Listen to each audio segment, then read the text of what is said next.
Hello friends, so today we will solve the example based on friction on rough inclined plane। अगर आपने मेरे पहले वाली video नहीं देखी है तो मैंने उसकी लिंक डिस्क्रिप्शन में शेयर की हुई है, तो पहले वो जाके देख लीजिए।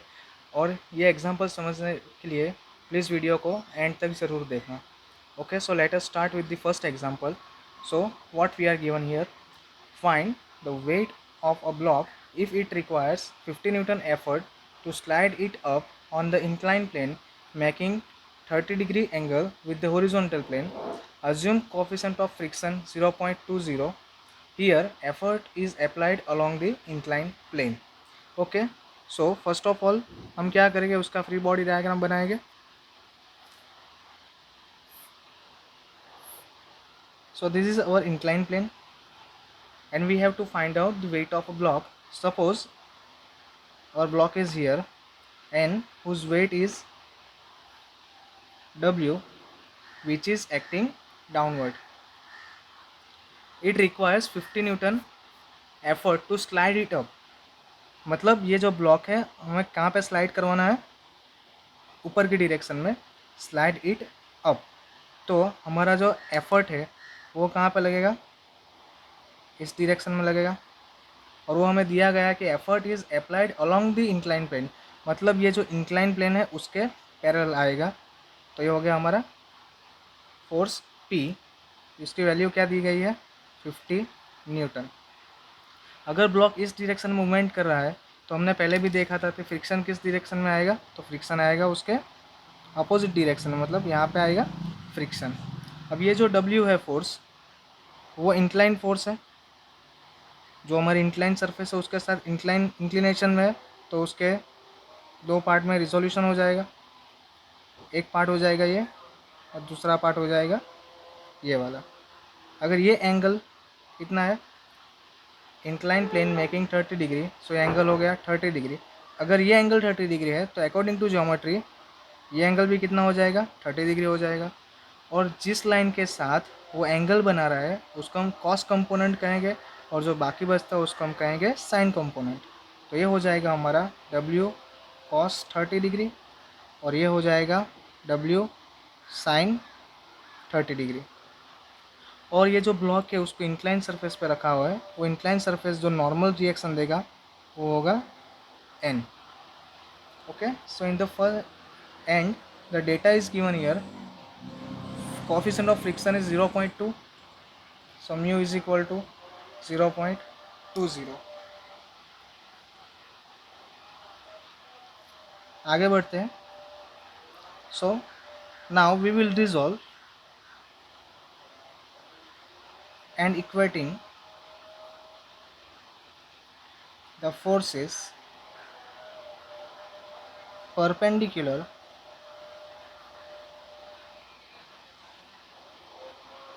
to the plane। So here upward forces, ये जो हमारा इंक्लाइन प्लेन है उसके हम कोऑर्डिनेट सिस्टम क्या लेंगे, ऐसे लेंगे। ये हो जाएगा x डायरेक्शन और ये हो जाएगा y डायरेक्शन। तो ये जो सरफेस है उसके लिए क्या हो जाएगा, हॉरिजॉन्टल, और ये जो हो जाएगा वो perpendicular. So upward forces N is equal to downward forces, एक ही डाउनवर्ड फोर्स है W cos 30। इसको हम इक्वेशन नंबर 1 कह देंगे, क्योंकि हमारे पास W की वैल्यू अवेलेबल नहीं है, N की भी वैल्यू अवेलेबल नहीं है। N की वैल्यू हम यूज़ करेंगे अगले इक्वेशन के अंदर। So equation number 1। Now resolve and equating the forces parallel to the plane. So यहाँ पे कितने पैरेलल फोर्सेस है, एक हो गया P और दूसरे हो गए W sin 30 and F। So force moving right side is equal to force moving to the left side.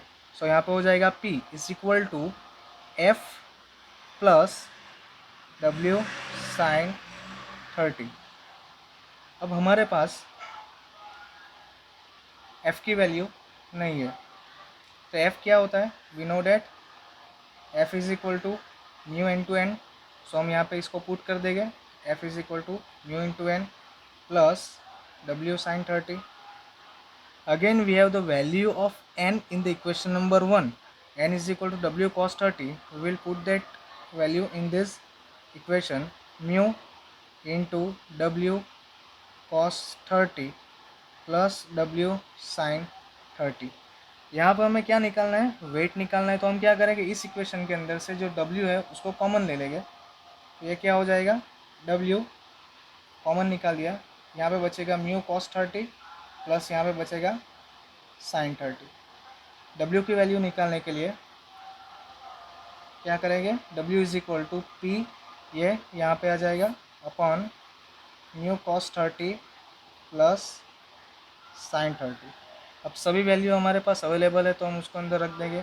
P is equal to 50, mu की वैल्यू है 0.20, cos 30 प्लस sin 30. कैलकुलेटर पे आप सॉल्व करोगे तो इसका आंसर हमें मिल जाएगा 74.62 न्यूटन. सो ये हमारा आंसर.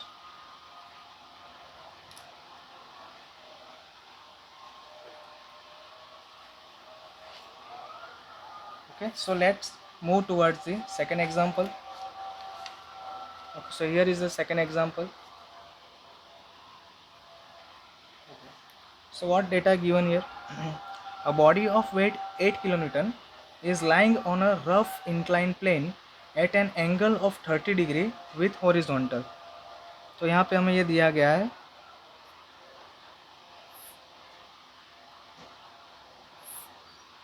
ये हो गया हमारी incline surface, body of weight 8 kilonewton.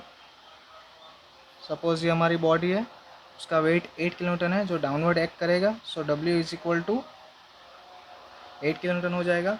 Is lying on a rough incline plane at an angle of 30 degree. So ये जो एंगल है, इंक्लिनेशन है, वो कितना दिया गया है, 30 डिग्री दिया गया है. If the angle of friction is 25 degree, यहाँ पे हमें दिया गया है phi is equal to 25 degree. And we know that mu is equal to क्या होता है, 10 फाई होता है. तो हमें यहाँ पे किसकी वैल्यू निकल जाएगी डायरेक्ट, 25 डिग्री. तो हमारी डायरेक्ट वैल्यू हो जाएगी mu is equal to 0.47. Okay, आगे बढ़ते हैं. Then find the minimum effort parallel to the plane required just to support the body. तो फ्रेंड यहाँ पे हमें बॉडी को क्या करना है, जस्ट टू सपोर्ट. मतलब ये जो बॉडी यहाँ पे ही हमको उसको स्थिर रखना है, स्टेबल रखना है. इसका मतलब ये हुआ कि बॉडी जो है वो डाउनवर्ड मूवमेंट कर रही थी, बराबर है. तो क्या हो जाएगा, फ्रिक्शन कहाँ पे लगेगा, अगर बॉडी डाउनवर्ड मूवमेंट कर रही थी तो फ्रिक्शन कहाँ पे आ जाएगा, तो फ्रिक्शन इस डायरेक्शन में आ जाएगा. और हमें क्या करना है, इस बॉडी को सपोर्ट देने के लिए एक फोर्स देना है, एक एफर्ट देना है. तो वो एफर्ट भी इसी डायरेक्शन में रहेगा, क्योंकि हम इस डायरेक्शन में जो एफर्ट लगेगा तभी हम इस ब्लॉक को स्टडी रख पाएंगे, सपोर्ट कर पाएंगे. तो ये हो जाएगा आपका पी फोर्स हो जाएगा. अब ये जो रफ इंक्लाइन पेन है, वो जो नॉर्मल रिएक्शन देगा वो होगा N.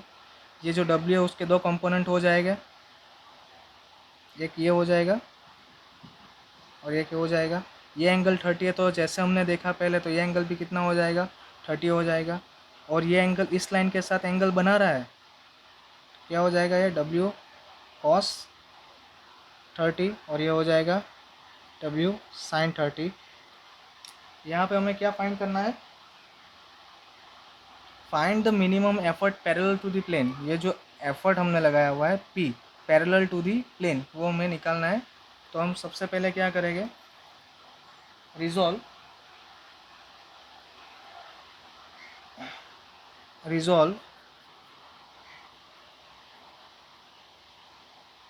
and equating the perpendicular forces resolve and equating the perpendicular forces. तो यहाँ पे क्या है, n is equal to W cos 30 degree. W की वैल्यू कितनी है, 8 किलो न्यूटन. तो यहाँ पे आ जाएगा 8 इंटू cos 30 इसको आप कैलकुलेटर में सॉल्व करोगे तो क्या आंसर आएगा, 6.92 किलो न्यूटन। ये हमारे एन की वैल्यू आ गई। अब हमारे पास म्यू भी अवेलेबल है और एन भी अवेलेबल है, तो हम क्या फाइंड कर सकते हैं, एफ फाइंड कर सकते हैं। F is equal to mu into N.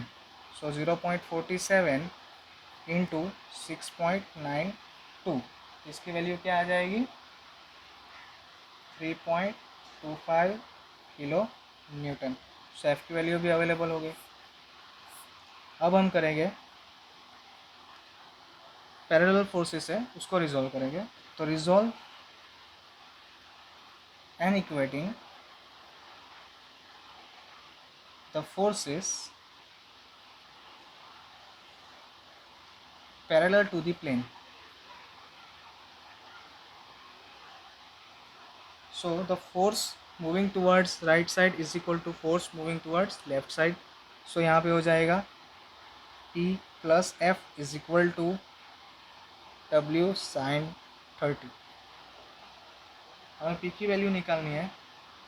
यहाँ पे P plus 3.25 is equal to 8 into sine 30 की वैल्यू होती है हाफ। तो ये कितना निकल जाएगा, P is equal to 0.75 kilo newton. और ये है हमारा आंसर। तो इधर हमें 0.75 किलोन्यूटन का फोर्स देना पड़ेगा, जिसकी वजह से क्या होगा, ये जो बॉडी है यहाँ पे सपोर्ट में रहेगी, स्टेबल रहेगी। Okay, let us move towards the third example.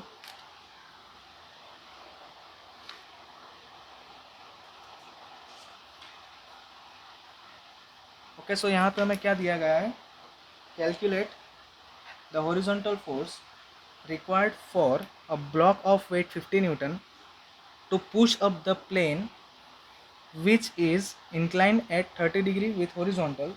The coefficient of friction is 0.25। अभी यहाँ पे जो हमें फोर्स फाइंड करना है वो है हॉरिजॉन्टल फोर्स है। देखो हमने दो कंडीशन देख ली। एक कंडीशन में था, दोनों कंडीशन में हमारा जो फोर्स था वो कहाँ पे लग रहा था, अलोंग दी प्लेन, मतलब प्लेन को पैरेलल लग रहा था। अब यहाँ पे जो हमें फोर्स दिया गया है, ये जो फोर्स है हमारा हॉरिजॉन्टल फोर्स है, मतलब ये जो हमारा हॉरिजॉन्टल प्लेन होता है उसके पैरेलल जा रहा है। तो हम देखते हैं आगे।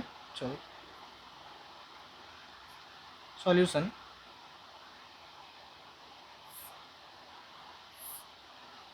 ओके, सो ब्लॉक का वेट कितना है, 50 न्यूटन।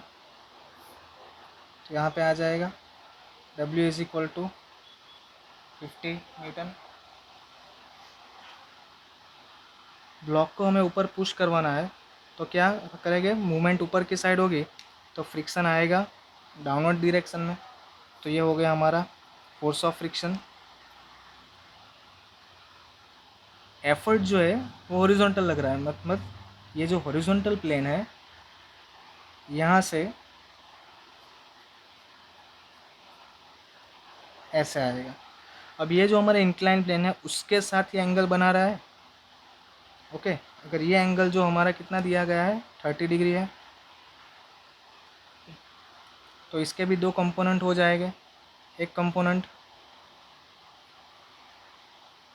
ऐसे हो जाएगा और एक कंपोनेंट डाउनवर्ड डायरेक्शन में ऐसे हो जाएगा। अगर ये एंगल 30 है तो ये भी कितना बनेगा, 30 डिग्री बनेगा। और यहाँ पे एंगल बन रहा है, इसका मतलब ये हमारा हो गया cos component, P cos 30 degree. ये हो गया P sin 30 degree. Normal reaction आएगा इस डायरेक्शन में। और ये W है, उसका रिजोल्यूशन हम करेंगे। एक कंपोनेंट ये बनेगा, एक कंपोनेंट ये हो जाएगा। ये एंगल 30 डिग्री, तो ये एंगल भी 30 डिग्री। ये हो जाएगा W cos 30 डिग्री और ये हो जाएगा W sin 30 degree. Okay, so now we have the coefficient of friction is equal to 0.25। सो यहाँ पे लिख देता हूँ mu is equal to 0.25। Okay, so let us solve this example. Resolve and equating the forces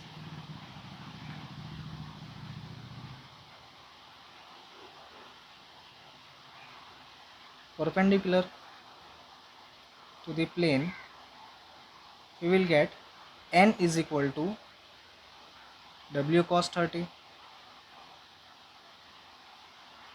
दूसरा भी force है, यहाँ पे एक डाउनवर्ड जा रहा है, दूसरा भी ये डाउनवर्ड जा रहा है, प्लस